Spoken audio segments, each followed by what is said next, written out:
కాంగ్రెస్కు తెలంగాణ కొత్త ఏటీఎం. కాంగ్రెస్కు తెలంగాణ కొత్త ఏటీఎం. బారాస హస్తం పాటినది కుంభకోణాల బంధం. తమ పార్టీ నేతలకు వాటా ఉన్నందునే కాళేశ్వరంపై రాష్ట్ర ప్రభుత్వం మౌనం.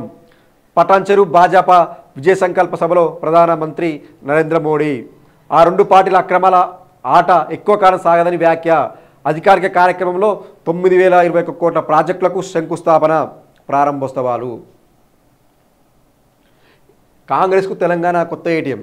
నిజమే, మన రాష్ట్ర సొమ్మును, ఈ తెలంగాణ సొమ్మును, ఇక్కడి ప్రజల సొమ్మును ఇక్కడి కాంగ్రెస్ పార్టీ ప్రభుత్వం ఢిల్లీలో ఉన్న పార్టీకి తాకట్టు పెట్టినట్టే కొడుతుంది. ఎందుకంటే రాహుల్ గాంధీ చేపట్టిన న్యాయ యాత్రలో బస్సు మన పైసలతో కొనిచ్చారు. ఈ తెలంగాణ సొమ్ముతోని బస్సును కొనిచ్చి ఆ యాత్రను ప్రారంభించారు. ఎవరి సొమ్ము అది? మన సొమ్ము.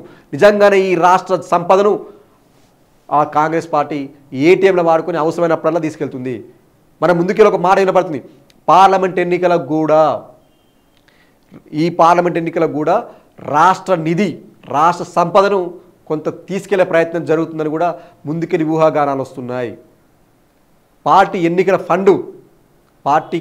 ఎన్నికల ఫండ్ మన రాష్ట్రం నుంచి అత్యధికంగా వసూలు చేస్తున్నారని, ఇక్కడ ప్రజల సొమ్మును తీసుకెళ్తున్నారని, అందుకే ఇక్కడ ఉన్న ఈ భూములపైన ప్రభుత్వం కన్నేసి ఇక్కడ ఉన్న కొన్ని కంపెనీల నుంచి డబ్బులు వసూలు చేస్తుందనే ఆరోపణలు చాలా వినపడుతున్నాయి.